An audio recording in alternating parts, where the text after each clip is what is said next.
Hi friends, இன்றைக்கி என்ன video பார்க்க போகிறோம்னா தவிர்க்க வேண்டிய பண தவறுகள்.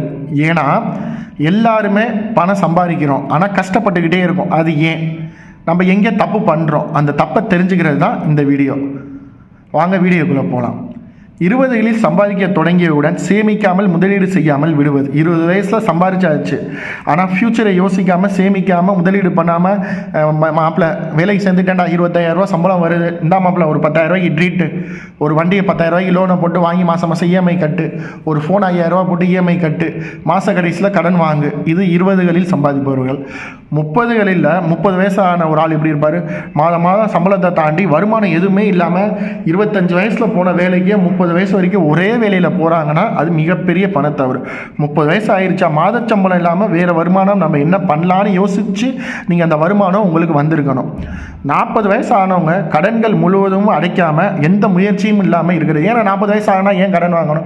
30 வயசில் கல்யாணம் பண்ணியிருப்போம், பையனுக்கு ஒய்ஃபுக்கு பிரசவ செலவு இருந்திருக்கும், பையனுக்கு பிறந்த நாள் வந்திருக்கும், ஒரு அனாதாசிரமத்துக்கு ஒரு 1000 ரூபா செலவு பண்ணி ஒரு அர்ச்சனை பண்ணிட்டு முடிச்சிருக்கலாம்.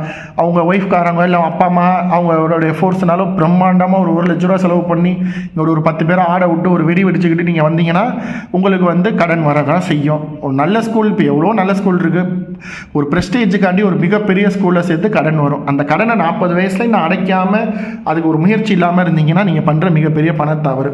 50களில் ஓய்வு காலத்துக்கு எந்த ஒரு திட்டமிடலும் இல்லாமல் காலைல ஏஞ்சேன் குளிச்சேன் சாப்பிட்டேன் வேலைக்கு போனேன் வந்தேன்னு இருந்தீங்கன்னா அது மிகப்பெரிய பணம் தவறு. இதுதான் 20 வயசு 30 வயசு 40 வயசு 50 வயசு ஆண்களும் பெண்களும் பண்ணுற தவறு.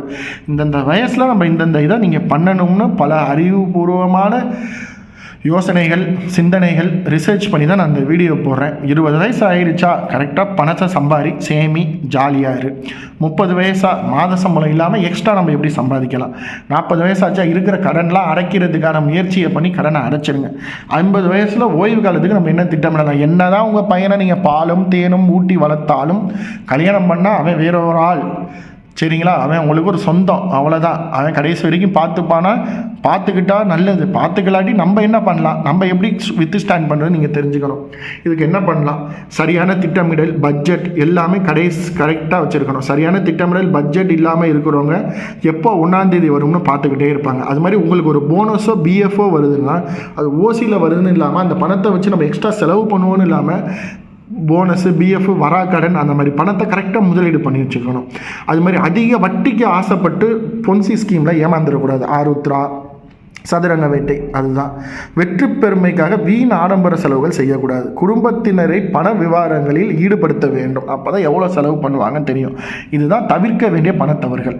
20களில் சம்பாதிக்க தொடங்கியவுடன் சேமிக்காமல் முதலீடு செய்யாமல் விடுவது. 30களில் மாத சம்பளம் தாண்டிய வருமானம் இல்லாமல் இருப்பது. 40களில் கடன்களை முழுவதுமாக அடைக்க எந்த முயற்சியும் எடுக்காமல் இருப்பது. 50களில் ஓய்வு காலத்திற்கான திட்டமிடல் எதுவும் இல்லாமல் இருப்பது. சரியான நிதி திட்டமிடல் பட்ஜெட் இல்லாமல் மாத கடைசியில் 1ஆம் தேதியை எதிர்நோக்கி காத்திருப்பது. போனஸ் பிஎஃப் போன்ற பணத்தை முதலீடு செய்யாமல் இருப்பது. அதிக வட்டிக்கு ஆசைப்பட்டு பொன்சி ஸ்கீமில் ஏமாறுவது. வெற்று பெருமைக்காக வீண் ஆடம்பர செலவுகளை செய்வது. குடும்பத்தினரை பண விவகாரங்களில் ஈடுபடுத்தாமல் விடுவது. இதுதான் பண விஷயங்களில் தவிர்க்கப்பட வேண்டிய செயல்கள். சரிங்களா? தேங்க்ஸ் ஃபார் வாட்சிங் திஸ் வீடியோ. இந்த வீடியோ உங்களுக்கு பிடிச்சிருக்குன்னு நம்புகிறேன். மறக்காமல் நம்ம வீடியோவை லைக் பண்ணுங்கள், ஷேர் பண்ணுங்கள், கமெண்ட் பண்ணுங்கள். தேங்க்யூ.